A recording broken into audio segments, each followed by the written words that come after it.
اعوذ باللہ السمیع العلیم من الشیطان الرجیم بسم اللہ الرحمن الرحیم السلام علیکم ورحمۃ اللہ وبرکاتہ۔ پروگرام ہدایت الامہ کے ساتھ راجہ انصار حاضر خدمت ہے۔ آج ہمارا موضوع ہے ایمان کی فضیلت اور اس کے اجر کا بیان۔ ارشاد باری تعالیٰ ہیں، اعوذ باللہ من الشیطان الرجیم، سورہ البقرہ آیت 143۔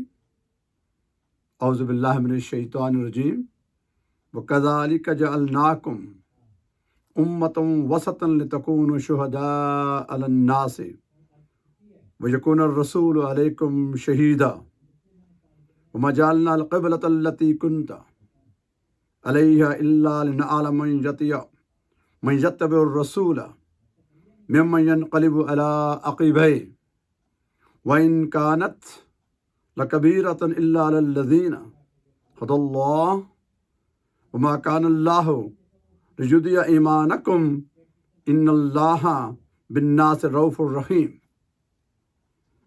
سورہ البقرہ آیت 143۔ اور اے مسلمانوں، اسی طرح ہم نے تمہیں اعتدال والی بہتر امت بنایا تاکہ تم لوگوں پر گواہ بنو، اور ہمارا یہ برگزیدہ رسول تم پر گواہ ہو۔ اور آپ پہلے جس قبلہ پر تھے ہم نے صرف اس لیے مقرر کیا تھا کہ ہم پرکھ کر ظاہر کر دیں کہ کون ہمارے رسول کی پیروی کرتا ہے اور کون اپنے الٹے پاؤں پھر جاتا ہے۔ اور بے شک یہ قبلہ کا بدلنا بڑی بھاری بات تھی، مگر ان پر نہیں جنہیں اللہ نے ہدایت سے نوازا ہو۔ اور اللہ کی یہ شان نہیں کہ تمہارا ایمان یوں ہی ضائع کر دے، بے شک اللہ لوگوں پر بڑی شفقت فرمانے والا مہربان ہے۔ یہ سورہ بقرہ کی آیت معروف آیت ہے۔ ایمان ایک بنیادی چیز ہے، بنا ایمان کے انسان کوئی بھی اچھا کام کرے اس کا صلہ آخرت میں نہیں ملتا۔ بنیادی طور پر ایمان اللہ اور اس کے رسول کو ماننے کا نام ہے۔ اللہ کو یعنی ایک وحدہ لا شریک ماننا، اور ہمارے آقا و مولا حضرت محمد مصطفیٰ صلی اللہ علیہ وسلم کی ذات اقدس کو کہ آپ اللہ کے آخری سچے رسول ہیں۔ اس کے بعد پھر ملائکہ کو، پھر کتابوں کو، باقی انبیاء کو، روز قیامت کو، وہ تفصیلات ہیں۔ لیکن بنیادی طور پر جب کسی بھی غیر مسلم کو ہم انٹر کرتے ہیں ایمان لاتے ہوئے، تو پہلا جو اقرار ہے، اشہد ان لا الہ الا اللہ وحدہ لا شریک لہ واشہد ان محمدا عبدہ ورسولہ۔ اس بات کی گواہی دینا، زبان سے اقرار کرنا اور دل سے تسلیم کرنا کہ اللہ وحدہ لا شریک ہے، اس کے علاوہ کسی کی عبادت ممکن نہیں ہے، وہ معبود برحق ہے، اور حضرت محمد مصطفیٰ اس کے آخری اور سچے رسول ہیں۔ اس کے بعد دروازے کھل جاتے ہیں، پھر اس کے بعد انسان کی زندگی کے اعمال شروع ہوتے ہیں۔ لیکن بقیہ لوگ جو اس بات کا اقرار نہیں کیا، ایمان نہیں لائے، نیک کام انہوں نے کیے، آپ وسلم تہذیب میں دیکھتے ہیں بے شمار انہوں نے رفائی کے کام کیے ہیں، چیریٹیز ہیں، بہت اچھے کام کیے ہیں، ان کو دنیا میں ریوارڈ ہے، ان کے نام کا بورڈ لگ جاتا ہے، روڈ بن جاتی ہے، صوبہ بن جاتا ہے، اسٹیچو بن جاتے ہیں، ہسٹری میں نام آ جاتا ہے، یہ سارا کچھ ہے، لیکن آخرت میں اس کا صلہ نہیں ہے۔ یہ ایمان سب سے قیمتی چیز ہے، سب سے بنیادی، سب سے اہم اور سب سے قیمتی چیز ہے جو ہمیں مفت ملی ہے۔ جن لوگوں نے محنت کی، قربانیاں دی، ہم تصور نہیں کر سکتے۔ ہمیں اگر تھوڑا سا ایک نوکری کا معاملہ آ جائے، پیسوں کا معاملہ آ جائے، بیماری آ جائے، اولاد کا معاملہ آ جائے، تھوڑی سی قربانی تو ہم گھبرا جاتے ہیں اور بعض اوقات کفر کی حد تک چلے جاتے ہیں۔ ایمان بڑی استقامت کی چیز ہے، اس پر انشاءاللہ ہماری 2 3 4 پروگرام ہوں گے، تاکہ اصل میں ہم سمجھ سکیں کہ ہم لوگ ایک طرف اتنے خوش نصیب ہیں کہ ہمیں ایمان جیسی دولت اللہ نے عطا کی ہے، لیکن ساتھ یہ افسوس بھی ہے اس دولت کی ہمیں قدر نہیں ہے۔ جیسا کہ سورہ البقرہ کی آیت میں ارشاد ہوا کہ اللہ نے اعتداد والی قوم امت بنایا ہوں، اور اس پر کہ آقا صلی اللہ علیہ وسلم گواہ ہیں۔ لیکن اصل امتحان کیا تھا؟ جو لوگ مدینہ شریف گئے ہیں تو وہ دیکھتے ہیں کہ آقا علیہ الصلوۃ والسلام اس وقت قبلہ ابھی تبدیل نہیں ہوا تھا۔ بیت المقدس کی طرف نماز ہوتی تھی، تو آقا علیہ الصلوۃ والسلام نے اپنے رخ انور آسمان کی طرف اٹھایا۔ اللہ تو دلوں کے حال جانتا ہے، حضور کی یہ خواہش تھی کہ مکہ قبلہ ہو، تو اللہ نے دوران نماز حکم دے دیا کہ قبلہ تبدیل کر دیں، اور یہ صحابہ کرام پر بہت بڑا امتحان تھا، ٹیسٹ تھا ان کے لیے۔ ان کے ایمان کی ایک پہچان تھی، آج ایک کسوٹی تھی، لیبارٹری تھی، جس میں ماپنا تھا کس لیول کا ہے، کہ آیا یہ لوگ اپنا دماغ استعمال کرتے ہیں، اپنی سوچ کو فوقیت دیتے ہیں، یا میرے محبوب پر، میرے نبی پر، اپنے آقا کی اس بات کو سر تسلیم خم کرتے ہیں۔ تو آپ علیہ السلام دوران نماز جب قبلہ چینج کیا، یو ٹرن ہے نا، خانہ کعبہ اس طرف آپ یوں تھے، ایک صحابی نے سوال نہیں کیا کہ یا رسول اللہ کیا ہوا، خود فرمایا۔ وجہ کیا تھی؟ کہ کسی صحابی کو اور کسی شخص کو یہ پتہ نہیں ہے کہ اللہ کی وحی آئی ہے، اس میں کیا آیا ہے، جبریل لے کر آئے ہیں، کیا لے کر آئے ہیں، کیسے لے کر آئے ہیں، کہاں آئے ہیں، یہ فقط اللہ جانتا ہے، اللہ کا رسول جانتا ہے، یہ جبریل جانتے ہیں۔ اور جبریل کسی کو نظر تو آتے نہیں ہیں، وہ تو نورانی مخلوق ہیں۔ کبھی کبھار وہ ایک حضور کے صحابی تھے، دحیہ کلبی، ان کی شکل میں آتے تھے، تو بعض لوگوں کو دیکھا کہ معلوم نہیں ہوتا تھا کون ہے۔ اب نگاہ نبوت اور ہے، اور میں نے پہلے عرض کیا تھا کہ نبی کی جو ذات ہے، اور پھر ہمارے نبی، ان کی ہستی کس درجے میں ہے، کس مقام پر ہے، کس عظمت میں ہے، یہ ساری کائنات کے سارے انسان قیامت تک لگے رہیں تو اس کا ایک ادنا باب بھی مکمل نہیں کر سکتے۔ یہ اللہ جانتا ہے، اللہ کا رسول جانتا ہے۔ تو ان پر امتحان تھا کہ اس پر یقین کرتے ہیں یا الٹے پاؤں پھر جاتے ہیں، بحث کرتے ہیں۔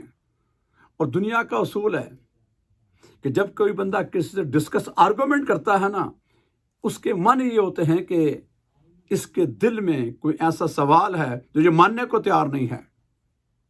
آپ اپنے گھروں میں دیکھ لیں، میاں بیوی کے جھگڑے میں دیکھ لیں، بھائی بہن کے جھگڑے میں دیکھ لیں، جو کوئی بات پسند نہ ہو، ماننے کا دل نہ کر رہا ہو، تو ہم اس پر طنز کرتے ہیں کہ نہیں کرتے؟ کس طرح کرتے ہیں؟ آپ کا ایک لفظ، ایک جملہ بتا دیتا ہے کہ میری اس بات کو میرے خامد نے، میری بیوی نے، میرے بھائی نے، میرے ماں باپ نے، میری اولاد نے، میرے باس نے، میرے امپلائی نے، میرے پڑوسی نے، میرے چاہنے والے نے، میرے کسی شیخ نے، میرے مرید نے اس بات کو ایکسیپٹ کیا ہے یا ریجیکٹ کیا ہے؟ یہ آسان سی بات ہے۔ وہ تو اللہ کے رسول ہیں، ان کی بات تو حرف آخر ہے، ان کی بات اللہ ہی کی تو بات ہے، کوئی اس کا گواہ نہیں ہے۔ یہ جو لفظ، یہ قرآن ہے، یہ اللہ کے کلام ہے، خود صرف حضور گواہ ہیں۔ حضور کی جنبش سے نکلا کہ یہ جو لفظ پڑھ رہا ہوں یہ اللہ کا کلام ہے، اور سب نے یقین کیا۔ تبھی تو ہے نا، الذین یؤمنون بالغیب، وہ لوگ جو غیب پر ایمان لاتے ہیں۔ تو اللہ اپنی ذات میں تو غیب ہے، اپنی قدرت میں ہر جگہ ہے۔ جبریل کسی کے پاس تو آتا نہیں، جس کے پاس جبریل آ جائے وہ نبی ہو جاتا ہے، اور نبوت کا دروازہ حضور کے بعد ہمیشہ ہمیشہ کے لیے بند ہو گیا، اب کوئی نہیں آ سکتا، ممکن نہیں ہے۔ تو یہ ان پر امتحان تھا، اور صحابہ کرام کامیاب ہوئے۔ اور آپ یہ اچھی طرح جانتے ہیں کہ ایمان لکھنے پڑھنے کا، کتابیں پاس کرنے کا، عقل سے سمجھانے کا نام نہیں ہے، وہ اس کی وضاحت میں آگے انسان کو اللہ نے جو صلاحیت نہیں کرتا ہے۔ ایمان بنیادی طور پر اقرار باللسان و تصدیق بالقلب کا نام ہے، کہ ہم نے بنا دیکھے اللہ کو ایک مان لیا، اور اللہ کے رسول کو آخری نبی مان لیا، پھر کتابوں کو اور چیزوں کو مانا ہے۔ یہ بنیاد ہے۔ اور آج بھی آپ دیکھتے ہیں کہ بڑے بڑے فلاسفر، بڑے بڑے سائنسدان، پروفیسر، بہت بڑی کتابوں کے مصنف، بڑی معروف لوگ ہوتے ہیں، لیکن اس ایمان سے محروم ہیں۔ دو جملے تو ماننے ہیں نا، کہ اللہ ایک ہے، اس کے علاوہ کسی کی عبادت نہیں ہے، اور یہ جن کا نام محمد ہے، یہ اللہ کے آخری سچے رسول ہیں، اسی کو تو ایمان مانتے ہیں۔ انہوں نے کتابیں لکھ ڈالی، ریسرچ کی، بڑی بڑی انوینشن کر لی، لیڈرشپ کر لی، کنگڈم میں قائم ہو گئی، کیا کچھ کیا، لیکن ایمان نہیں ہوا۔ اور ایک ان پڑھ ہل چلانے والا آدمی، کھیتی باڑی کرنے والا، جس کو لکھنا پڑھنا بھی نہیں آتا، پر سنا اور مان لیا۔ صحابہ کرام میں سے کتنی بڑی تعداد صحابی ہیں، ان کے مقابلے میں پوری کائنات کے جتنے تابعی ادھرے ہیں، تبا تابعین، اولیاء اور صالحین درجے میں نہیں ہیں۔ انہیں کیا چیز تھی؟ فقط حضور کا دیدار کیا اور ایمان لائے۔ دیکھا تھا ابو جہل نے بھی تھا، ابو لہب نے بھی تھا، اور جو لوگ مرتد ہو گئے تھے ایمان لانے کے بعد، مگر وہ صحابی نہیں بنے۔ صحابی فقط وہ ہے جس نے ان چشمان مقدس سے، یا اگر نابینا ہے تو صحبت پائی ہے۔ دونوں صورتیں ہیں نا، کہ حضور کی صحبت پائی ظاہری حیات میں، اور آپ علیہ السلام کو مانا کہ آپ اللہ کے رسول ہیں، حضور کو مان لیا تو اللہ کو مان لیا، وہ صحابی کہلایا۔ تو ان کے لیے یہ امتحان تھا، اور اس میں اللہ نے انہیں کامیابی دی۔ کیوں؟ کہ وہ کسی اور چیز کو نہیں جانتے، وہ فقط یہ جانتے ہیں کہ جنبش رسالہ سے لفظ نکلا ہے، حضور نے جو فرمایا، جس چیز کو حکم دیا، جو منع کیا، اور کرتے دیکھ کے منع نہیں کیا، کیونکہ نبی کا یہ منصب ہے کہ کوئی بھی ایسا ناجائز غلط کام جو اللہ کو پسند نہیں ہے، نبی منع کر دے گا۔ کوئی بھی کام اس وقت ہو یا آنے والے وقت میں ہونے والا ہو اور وہ اچھا ہو، نبی خاموش ہو جائے، اس کے معنی جائز ہوگا۔ آگے فرمایا سورہ آل عمران آیت 139، وَلَا تَهِنُوا وَلَا تَحْزَنُوا وَأَنْتُمُ الْأَعْلَوْنَ إِن كُنتُم مُؤْمِنِينَ، اور تم ہمت نہ ہارو اور نہ غم کرو، تم ہی غالب آؤ گے اگر تم کامل ایمان رکھتے ہو۔ یہ ہمارے لیے ایک گارنٹی ہے، جو اپنے ایمان پر پختہ ہیں، کسی مشکلات میں، خواہ وہ مالی مشکلات ہوں، وہ خاندانی مشکلات ہوں، وہ حکومت کے معاملات ہوں، وہ اور کوئی بیماری ہو، اولاد کی ہو، والدین کی ہو، بہت ساری چیزیں ہوتی ہیں نا، انسان مشکل میں آ جاتا ہے تو اللہ پہ بھروسہ نہ رہے اس کو، نعوذ باللہ، نہیں۔ جب آپ ایمان لے آئے